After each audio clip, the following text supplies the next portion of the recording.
I'm back here with a new craft of the week. Today we're going to talk about pinwheels. So every kid that I've ever met loves these things. I know as a child that I used to play with them, and I'm sure you did too. So obviously we could pick these things up at the store. They're not that expensive, but I figured, hey, why don't we make one at home, just to kind of get that extra craft time in, right? So I have an example of one that I've made already. So it's right here. I use purple and it will spin. Okay. So first things first, we're going to need to get a square piece of paper. The one that I have here is a 6x6 piece of paper. Now, what you need to do once you have your color, you're going to want to decorate it. So give it to your kids and say, hey, draw whatever you want on it, color it, make it their own. And once that's done, you're going to take it and you're going to fold it. Now you'll see that I have this X in here. So to do that, we just fold it over, right? Unfold it this way, and then we fold it this way, and then we go through. Pretty simple so far. The next thing you're going to want to do is you're going to get out your scissors and you're going to cut about halfway down each line. It's important that it's relatively straight. If you want to cut them out for your children, that's fine. If you want to have them practice those fine motor skills, this is a good opportunity to do that. If you do let them cut, I would maybe suggest putting a line on the paper, say this is where we're going to stop. That way they don't cut all the way to the middle because it will not spin. So the next thing you're going to want to do is you're going to want to get out a piece of paper and you're going to want to cut little circles. I would suggest maybe that you do this only because you don't want it to be too small, you don't want it to be too big. Mine is roughly the diameter of a glue stick, so you can use that for your template to circle it out. Or if you have a compass, you can use a compass as well. So you're going to start by putting a small dab of glue in the middle of the thing. You're going to grab one wing, one part, and you're going to hold that over. And you're going to just press it down and kind of give it a little bit. Now, I had tried to make this out of cardstock. Cardstock does not bend that well, so I would suggest maybe using construction paper, regular paper, whatever you have lying around. And then you're going to continue that all the way through, around.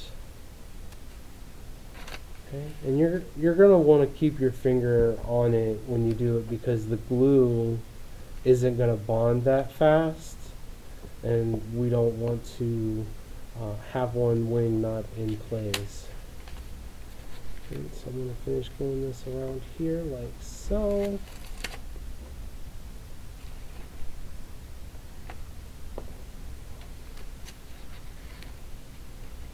Alright, so once you have all four in, this is where your little circle comes in. This is going to kind of strengthen it a little bit. So I just took it across the glue stick, put a little bit of glue on it, and I'm going to put it right in the center of my pinwheel here, and you're going to hold it down, and that's going to kind of like firm them all together. Okay. Alright, so we're going to set this off to the side. I have one already dried, so you should have one that kind of looks like so. Alright.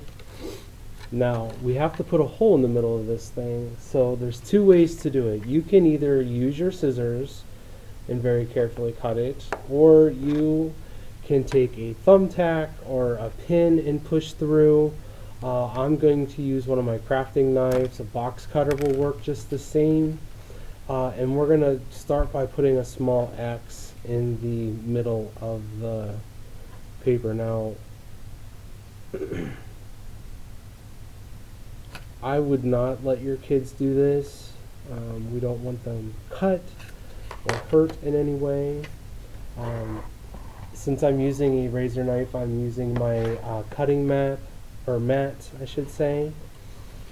Alright, so you should have a small X in the middle that went all the way through. You can do another X. That way you have a whole bunch of little spots that go through. Now, you're going to want to take a paper clip and push through the hole first. And just kind of give it a little bit of a wiggle so that you make the hole a little bit bigger. Now, the next step is to take a piece of pipe cleaner and a straw. I know, I should have had these out already. You're going to want to take your pipe cleaner first. If you have a bendy straw, great. If you don't, I would suggest cutting it down. Take your straw basically and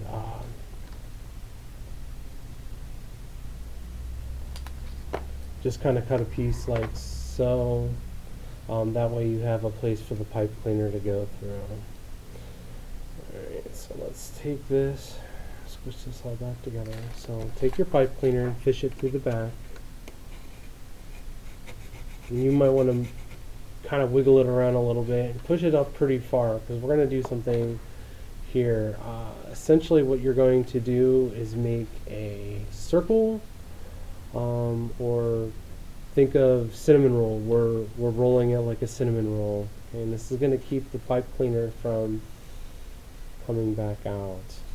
So that should be in there like so, and then you're going to want to kind of give it a small twist. You can spin it, make sure it spins pretty good. If you have to make any changes, now's the time to do it. And then you're essentially fishing this through like so. And then you're going to take your straw and you're going to bend it. If you had the bendy straw part, or where you cut it, take that and fit it through also. Right? So once you have it like that, the key is not to have everything tight. You want it to be as loose as possible. And then you can blow into it and it spins. Now these are really fun crafts for kids to do. It's something they can make. It can entertain them for any amount of time, depending on whether or not they like that. You could take them outside and let the wind kind of spin it, or you could talk about why it spins. Just kind of extend on it however you want from there. I hope you guys enjoyed this craft. I'm going to put the directions in the next segment. And as always, have fun, be creative, and I'll talk to you guys again.